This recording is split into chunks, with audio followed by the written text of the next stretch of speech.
Assalamualaikum dan salam sejahtera. Alhamdulillah kita berjumpa lagi dalam rancangan kali ini. Untuk rancangan kali ini, ibu ingin berkongsikan masakan daging patani cara arwah mak ibu.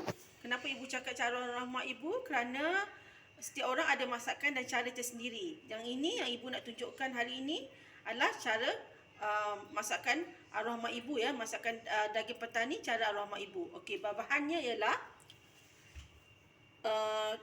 7 biji bawang kecil, 7 ulas bawang putih, 2 tangkai serai, 2 inci halia, 25 biji cili kecil, 1 inci kunyit hidup. Yang ini dua ni kita sama ada tumbuk atau blend. Blend boleh blend kering atau blend air ya, tak ada masalah.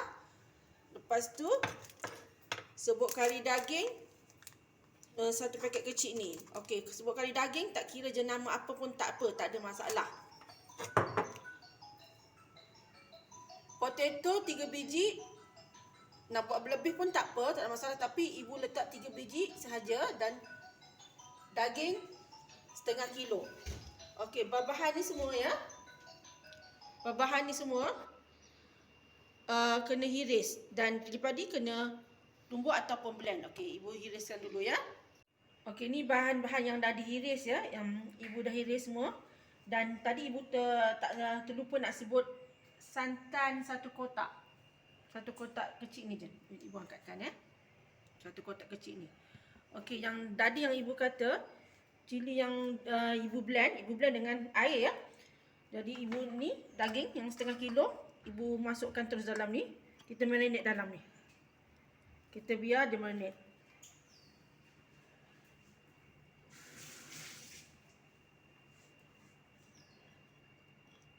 Ya, marinate begini. Sementara itu kita start menumis bahan. Yang ini biar terendam dalam daging macam gini.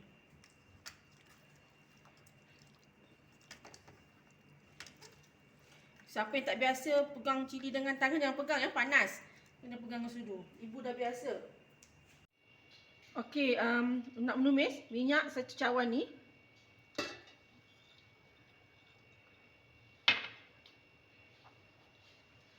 Biar panas sekejap ya. Biar minyak panas sekejap.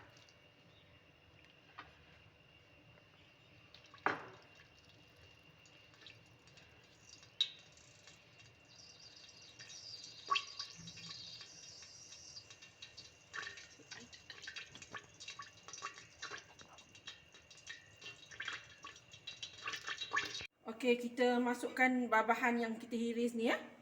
Kita masukkan.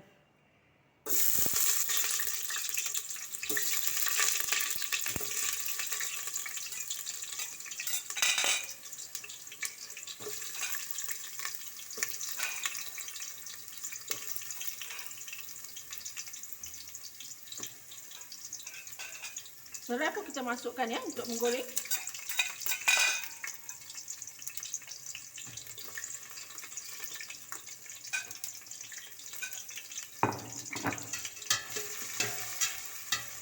Sampai layu, tak payah garing, layu pun cukup. Okey, bawang ni ya, tak payah garing ya, dia naik bau, dia layu, dah boleh letak serbuk kari. Kita tunggu sekejap ya ni. Dah naik bau dah ni.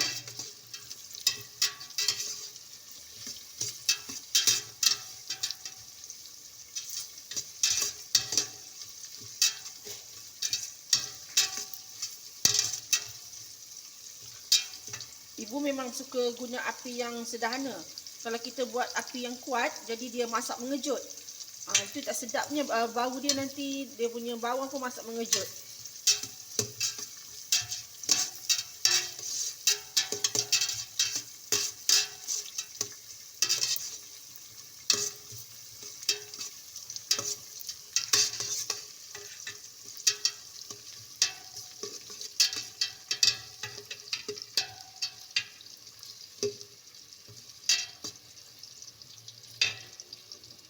Okay, sekarang ni bawang ni dah layu, dah naik bau.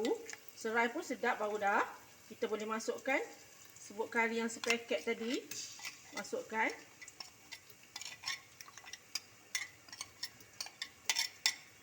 Yang ni ada lebih, kita letak air macam biasa.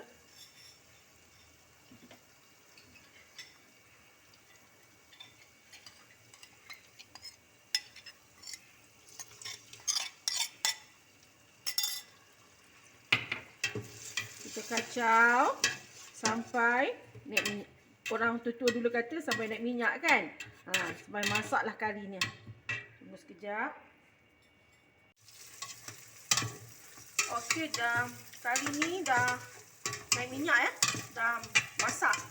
Jadi dah masak, kita masukkan daging kita marinate tadi. Kita masukkan semua ya dengan air-air dia sekali. Air yang kita marinate tu, kita masukkan semua sekali.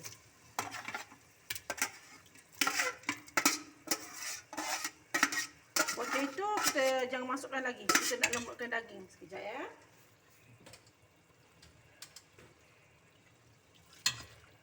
Kita gaul dulu baru kita masukkan air lagi.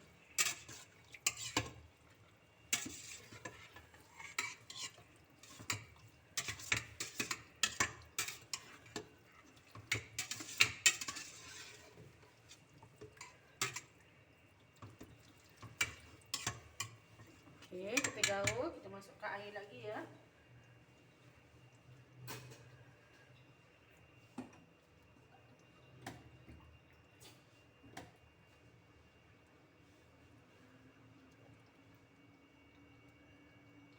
Kita masukkan air banyak-banyak pun tak apa sebab kita nak lembutkan. Nak lembutkan daging tu, jadi kita kena keringkan air ni dulu.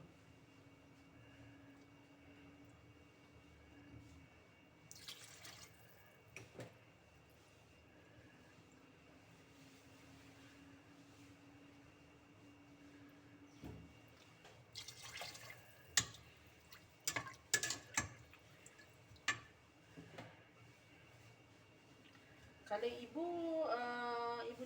ibu akan masukkan, lepas masukkan daging, ibu masukkan 4 gelas air sebesar ni. Lepas tu ibu kacau sekejap, jangan letak garam. Petua nak bagi daging lembut. Perlahankan api dan jangan letak garam. Kalau kita letak garam, kita akan bagi keras pula daging. Jadi kita kena perlahankan api. Perlahankan api. Macam ini. Lepas tu jangan letak garam. Jadi mungkin dia akan masak lambat dalam 2-3 jam. Okey, jadi kita dah kita perlahankan api. Kita biarkan 2 jam, 3 jam nak pastikan daging tu lembut dulu. Jadi ingat ya, pesanan ibu jangan letak garam, nak tutup pun boleh, tak nak tutup pun boleh. Kita biarkan dulu. Okey, bila daging ni dah lembut, kita boleh masukkan potato. Tapi ibu nak pesan ya, kalau daging tempatan tak perlu lama, tak perlu sampai 2-3 jam. Kalau daging frozen sahaja yang perlu sampai 2-3 jam. Okey, yang perlu lama sangat. Ibu guna daging frozen. Sebab ibu terpaksa masak lambat. Kalau siapa yang guna daging tempatan, tak perlu lama ya. Okey, bila daging dah lembut, kita masukkan potato. Tapi santan jangan masuk lagi. Kita masukkan potato. Kita biarkan dalam masa 15 minit, lembutkan potato dulu. Lepas tu baru kita masukkan santan. Kita masukkan potato dulu. Okey, kita biar sekejap. Nanti kita biar sekejap. Kita tutup dulu. Biar dalam 15 minit, nanti kita baru letak santan. Okey, dah 15 minit macam itu, kita buka. Sekarang ni kita masukkan santan pula ya. Santan 1 kotak ya.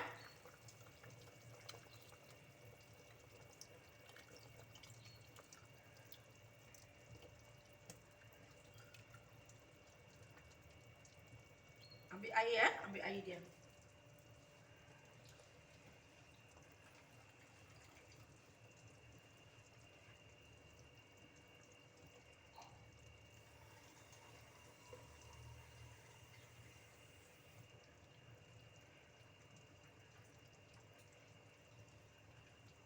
Air tambah lagi 1 kotak ni saja. Jangan lebih. Sebab tadi kan ada air daging lagi kan, jadi kita setakat tu je. Sekejap ya.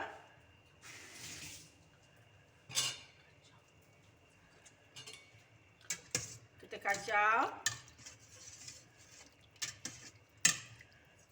Okey, kita tinggalkan lagi 15 minit untuk masakkan empukkan potato tu dengan santan bagi masak. Kalau kita masak santan sekejap, santan tu jadi tak bersedap. Jadi kita masakkan lama sikit santan, di 15 minit kita jangkakan.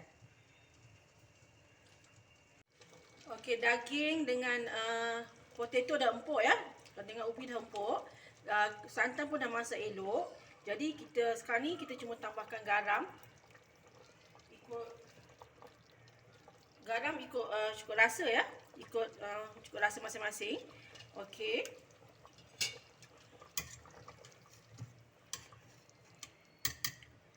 Kita kacau dan rasa. Okey, daging masak petani dah siap masak dan boleh dihidangkan untuk dimakan. Untuk pengetahuan anak-anak semua, daging masak petani ni kepedasan dia ikut selera masing-masing ya.